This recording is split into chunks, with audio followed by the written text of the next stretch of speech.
Hey, Bob, I wanted to ask you just a few things here. With independent media, Joe, anybody, you've seen me on the street out there. Pretty good. Good. Hey, about this, I'm reading a lot of press releases about all the crime down here, and I know there's a problem with that. But what kind of gets me is there's crimes all over Portland. Right. And it seems to be like the focus gets to put on the Occupy. I mean, that's in the news a lot. Sure. And I see some press reports from you guys that highlight the crimes that are specifically here. Right. What gets me is these crimes are all over town. Right, sure. And when you highlight just here, it seems to get the focus of the media and the attention of everybody. It's like, it's only an Occupy. Or these issues are specific to Occupy. When in reality, it's all over our city. Sure. How come just the focus, I know it's a big thing, so obviously focus. Yeah. But why just highlight the crimes here? Well, it is 2 square blocks of the city. We remind people of this routinely. It's just 2 blocks of the city. There's a huge city that's all around us.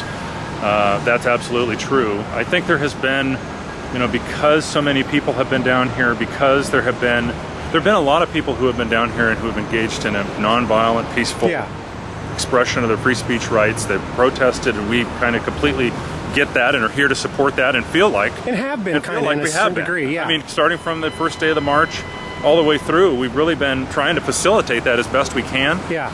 There have been, elsewhere in the city, we're enforcing all rules and laws, whereas here, we're using discretion. We're describing it as using our discretion, largely at the direction of the mayor.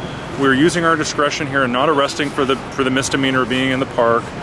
And then, as time has gone by, more things have surfaced. So drug and alcohol use, yes, it's true that happens all around the city, but when we're aware of it there, we address it there. So here, we're enforcing more of that when we see it.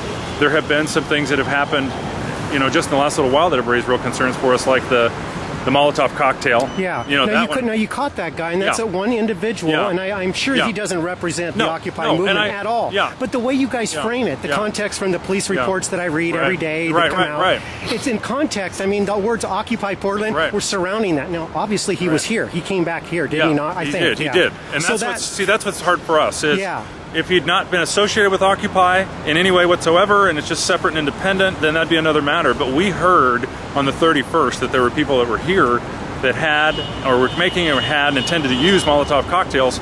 That is being investigated. But then right on the heels of that, because you don't want to believe anything like that. Yeah, because anybody could say anything. I mean, I anybody could can just say make up anything. Exactly. Right. So you don't want to believe that's the case. But then when we have one go off at World Trade Center, it's a federal violent crime that now adds more legitimacy to the earlier information that Occupy may or may not. I mean, it just for us. Or persons at Occupy. Once again, it could have been what you may have heard was this particular person, possibly. Well, and that's what's been hard for the movement, is that there are folks now that are identifying themselves as the real Occupy. There have been other people who are here and who are peaceful. So there's different groups who say kind of that they represent the group. So that's become, as a collective, that's become difficult for us to know who we're talking to, because some people are here engaged in crime, some people are here engaged in violent action, some people that are maybe from here, part of the movement, not part of the movement, they're lighting off Molotov cocktails.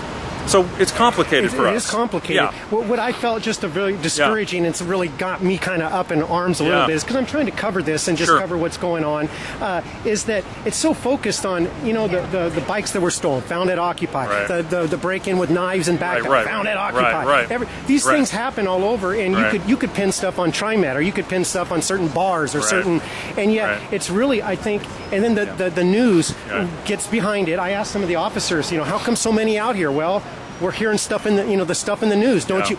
So it's kind of this round robin where there's a lot of good people. One day I seen some officers in the park, and they said one park had a little bit more batter element, rougher crowd, and yet the police were standing in the park with the good element. I went to the veterans thing today, and all these veterans, bless their hearts. I heard that a veteran had a heart attack. Did you hear this? No. Had a heart attack at the event, at the parade. Over at Pioneer Square today? Pioneer Square. I think it was at Pioneer Square. I'll have to find out exactly where. Had a heart attack. Officers gave CPR. Called for medical. Revived him.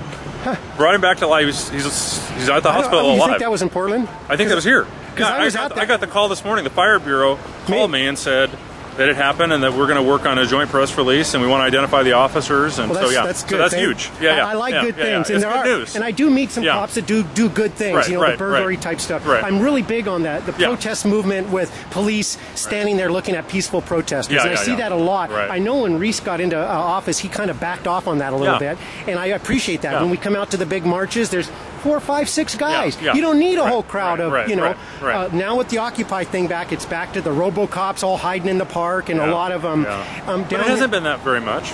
Well, the other day when Chase Manhattan guy was in town, once they get mobile, there must have been 75 cops all dressed up. They definitely want to be prepared. I mean, they're not necessarily going to act unless something happens. In that case, nothing happened. But for us to not be prepared and to have a large-scale demonstration where there's property damage or injury would be irresponsible for us. It would be. I don't want you to be irresponsible, but here's what happens. I think.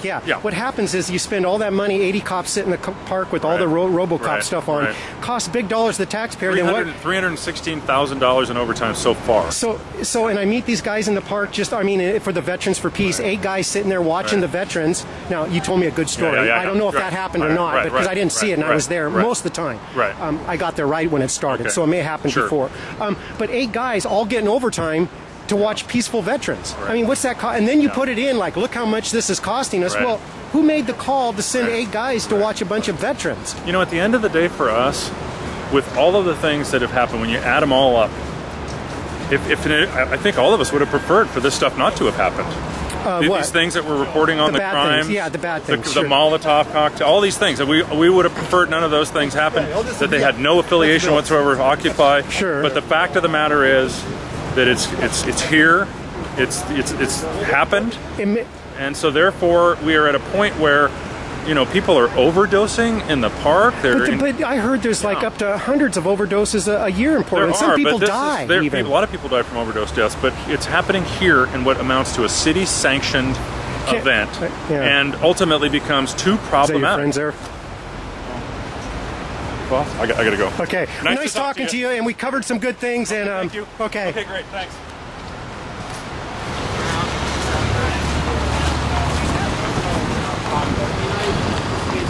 Hi. She smiled at me.